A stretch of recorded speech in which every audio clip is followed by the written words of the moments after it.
Қазіргі таңда екінің бірінде жиі кездесетін аурулардың бірі ол бізде гастрит деп аталады. Гастрит дегеніміз не? Ол қалай пайда болады? Оны қалай зерттейміз және де ең бастысы қалай емдейміз деген сұрақта бүгінгі видеода толық жауап беретін боламыз. Алдымен асқазанның құрылысына тоқталайық. Оның 4 түрлі қабаты болады. Ең біріншісі шырышты немесе кілегейлі қабат. Екінші қабаты шырыш асты немесе эпителиалды қабат деп аталады. Үшіншісі пластинкалы және де ең соңғы қабаты бұлшықетті қабат деп аталады. Осы жерде бізде гастрит дегеніміз шырышты қабатының қабынуы болып саналады. Толығырақ айтқан кезде гастрит деген тек қана шырышты қабатының қабыну емес, оның ар жағында оның атрофияласының дамуымен, асқазанның регенерациялық және мотор эвакуациялық және секреторлық деген функциялар болады. Су функцияларының бұзылуымен бірге асқазанның шырышты қабатындағы морфологиялық өзгерістермен жүретін диффузды немесе ошақты сипаттағы қабыну процесі.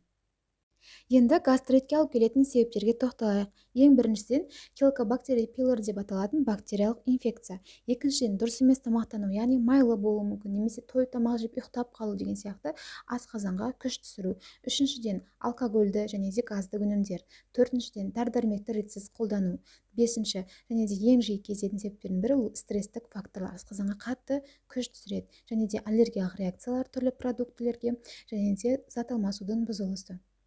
Гастриттің 90-95% себебі осы хеликобактер пилори. Ол өзінен уреаза, оксидаза, каталаза деген ферменттер бөле отырып, сыртқы орта факторларынан қорғанып ұзақ уақыт ағзада сақтала алады. Бұл бактерия қазіргі таңда екінің бірінде жиі кездеседі. Бұл инфекция қышқыл ортада өмір сүруге жақсы бейімделген грамм-теріс спираль тәрізді микроорганизм болып саналады. Бұл тіпті балалық шақта да пайда бола береді. Берілу жолдарына келсек, ең біріншісі фекальды оральды жолмен, яғни жеке гигиеналық ережеліктерді сақтамаған кездерде, мысалы дәретханадан кейін қолды жумаған кездерде. Екіншісі оральды деген сөз ауыздан ауызға болғанда ауыз құралдарын, яғни ыдыс-аяқтарды, щеткаларды бір-бірін пайдаланған кездерде жұғу қаупі жоғарылайды. Гастриттің симптомдары, яғни тәбеттің төмендеуі, жүрек айну, құсу, іштің кебуі, және де іштегі эпигастр аймағының қатты ауырсынуы, және де ас қорытудың бұзылысы, және тамақ жеген ұзақ уақыт бойы қорытылмай ауырлық сезім пайда болуы, және де асқазандағы қыжыл, яғни изжоганың болуы.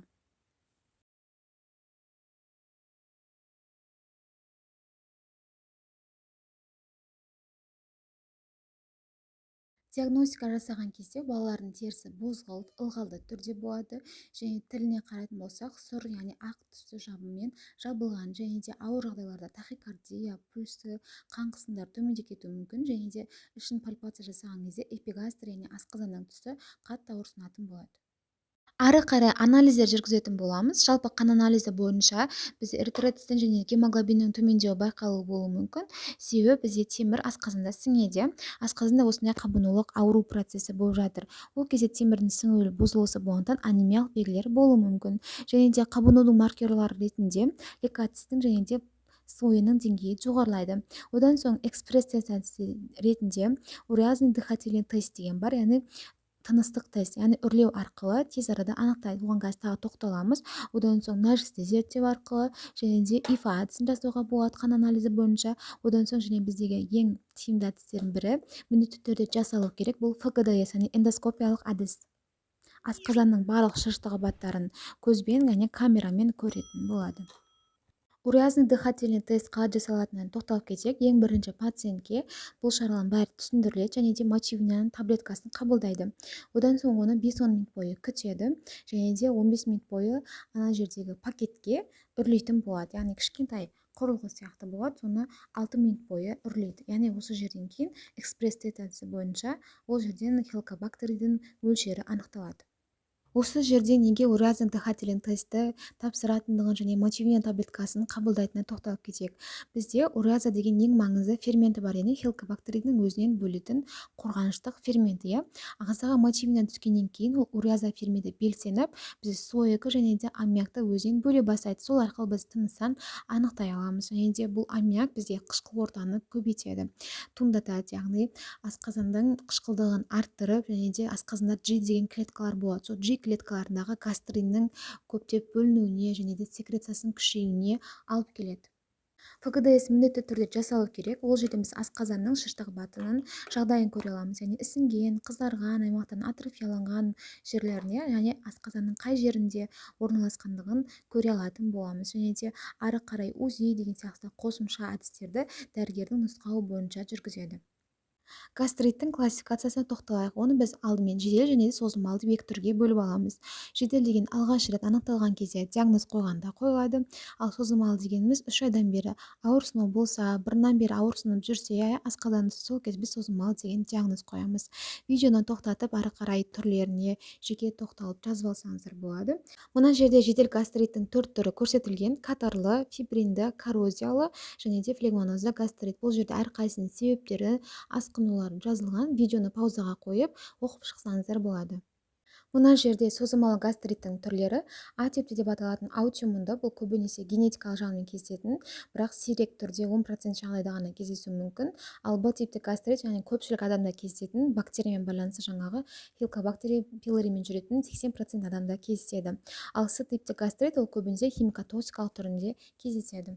Еміне келетін болсақ, ең бірінші міндетті түрде диета және де тұзды, ащы, майлы өнімдерді шектеуіміз керек. Одан соң стресс факторларын жою керек. Алкоголь, темекі, газды сусындарды мүлдем қолдануға болмайды. Себебі біз қанша жерден дәрі ішсек, оған емдеуге әрекет жасасақ та, бұл факторларды, яғни диета ұстамайтын болсақ, алкоголь, темекілерді шектемейтін болсақ, ешқандай емнің эффектісі болмайды. Ары қарай дәрілік ем бойынша, егер де бізде хеликобактер пилори зерттеу әдістерінде анықталатын болса, ол бізде бактерия болғандықтан оған қарсы антибиотиктерді қолданатын боламыз. Үштік терапия бойынша 2 түрлі антибиотик және де біреуі ингибитор протонный помпа бойынша амизопразол, лансопразол деген сияқты біз ингибитор протонный помпаны қолданатын боламыз. Соның ішінде мысалы антибиотиктерден амоксициллин, кларимицин және де метронидазол деген сияқты антибиотиктер кеңінен қолданады, және де протонный помпа бойынша жиі қолданады. Ол бізде амизопразол, яғни амез болып саналады. Бұл курс лечения 14 күнге дейін созылады, бірақ та сіздің қанша рет ішетіндігіңіз және де оның барлығын жас ерекшелігіңізге байланысты дәрігер өзі тағайындайтын болады.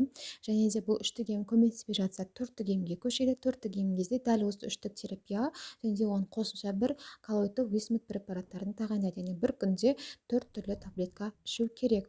Бұның барлығын сіз өз бетінше іше алмайсыз. Міндетті түрде дәрігер сіздің жағдайыңызға байланысты дозасын тағайындайтын болады.